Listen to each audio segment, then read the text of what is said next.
LED argiak eta lakoak jarri behar direla, baina aranon LED argi horiek danak ez dituzte abantaiak, kontrakotasunik ere badute tartean. Bai, eta beste behin ere, zer pentsatu ematen du albiste honek. Askotan gertatzen da teknologia batzuk aurrera bultzatzen dira, hobe beharrez eta onurak ekarriko dizkigulakoan, ageriko onura horiek eta zabaldu eta jakitera ematen dira, baina ez da behar bezain beste begiratzen edo aurre ikusten kalterik ekarri ote dezaketen eta horri ere jarraipena igual ez zaio egiten behar adina, eta hori gertatu da LED argiekin. Begibistakoa da eta hori bai neurtuta dago eta arauak ere badaude gaueko zerua deitzen zaion hori babesteko, kaleko argiteriak oztopatzen du, gaueko zerua ikustea eta astronomoentzat ez ezik, danontzako gizateri osoarentzat kaltegarria danez, mugatuta dago eta leku batzuk ere badaude bereziki babestuta argi kutsadura luminiko horrek ez ezan oztopatu behar baino argi gehiago izan ez da. Hori bai zainduta dagoela eta nik uste dut hori aintzat hartzen dela, eta legeak ere badaude, eta askotan hori izaten da bidea, ez da, legeak eta arauak jartzea, errespetatzeko. Isuna jartzen ez duzun arte, edo, araudiak sortu, udalek eta abar, jakin dezaten, ez da, ze irizpiderekin jokatu behar duten.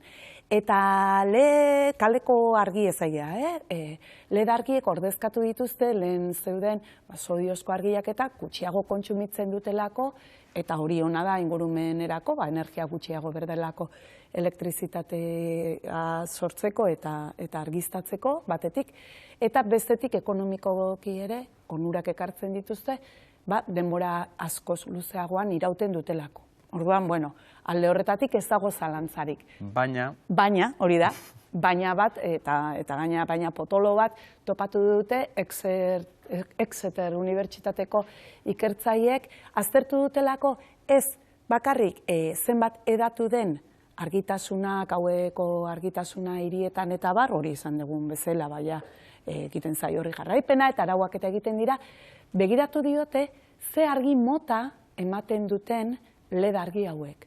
Ze gertatzen da, ohiko lanparek ematen duten argitasuna da horixka, laranja aldekoa, argi espektro naturala edo, hainbesteko kalterik egiten ez duena. Egiten du, baina ez horren beste. LED argiek ematen dute argi zuriagoa eta berde eta urdineko espektrokoak. Bereziki urdinak, kalte nabarmenak eragiten ditu ingurumenean, eta ingurumena esate deunien esan nahi du, ekosistema guztietan, baita gizakietan ere, eta hori izaten da, askotan gu jabetzeko, igual nabarmenena. Ondokoak kaltetzen baditu, ez gara behar bezain bestek ezkatzen, baina guri dagokigunean, orduan, adibidez, zertan egiten digu kalte? Argi urdinak melatoninaren zikloa eragozten du edo asaldatzen du. Hori da loa, ez? Hori da, eta zerekin lotzen dugu melatonina, loarekin. Badaude baita osagarriak ere, melatoninakoak hartzen direnak, adibidez, jetlaga izan dutenen kasuan, edo insomnio boladatxo bat gainditzen laguntzeko, ez da hartu behar kronikoki, baina, melatonina... Lenguan ikusi genuen gainera erreportai bat, hori aipatzen zuena, ez? Gero eta gehiago jendeak ohitura orain hartu duena, esan ez, bestelako pilulak eta hartu garen melatonin hartuko dut ustez hobea edo, ez, arinagoa delakoan? Melatonina hormona bada eta eragiten du organismoko, baina prozesu askotan, ez bakarrik luan, baita adibidez zenbat jaten dugun, eta lotuta dago azetasun sentsazioarekin edo gosearekin, eta beraz pisuan eta eragiten du, immunitate sisteman eragiten du, eta ez palima daukagu ondo orekatuta infekzioak eta izateko arrisku handiagoa daukagu, ahul daukagulako immunitate sistema. Gauza askotan horregatik, olakotan hartzia osagarri bat, gauza puntual baterako, ez du, askotan kontu zibiltzeko izaten da. Baina melatonina ez daukagu bakarrik. Animalietan, landareetan, eta ere badago. Eta ez hori bakarrik, animalietan, adibidez, intsektuetan, badakigu argiarekiko daukatela arontza mugitzen dira, ez da? Erakarpena izaten dute argiarekiko. Eta LED argi urdinek eta horre ere sortzen dituzte horrelako eragozpenak eta orduan intsektuen bizitzan eragiten dute eta horrekin lotuta dauden beste animalia asko elikatzen dira intsektuekin.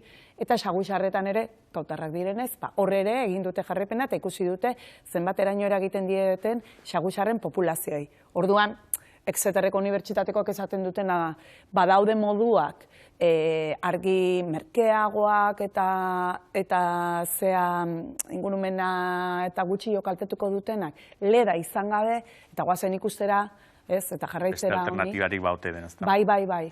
Eta hori, eta jarrepena egitea eta ze garrantzitsua den erakutsi dute.